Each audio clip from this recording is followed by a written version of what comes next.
আমায় তুমি ক্ষমা করো, আমি তোমার কুঞ্জে যেতে পারবো না, তবে কথা দিচ্ছি একদিন আমি তোমার কুঞ্জে এসে তোমার মনোবাসনা পূর্ণ করে যাব।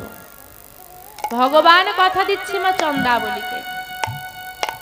চন্দ্রাবলী বলে উঠল, মাধব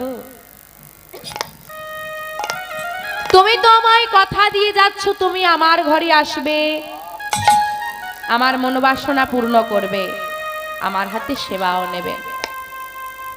কিন্তু মাধব আমি তো কথা দিতে পারবো না, যতদিনকে তুমি আমার ঘরে আসবে আমি আমার এই দেহ ঘরে থাকবো কিনা। দুদিনের এই ধার করা মানব দেহ, আজ আছি কাল নেই।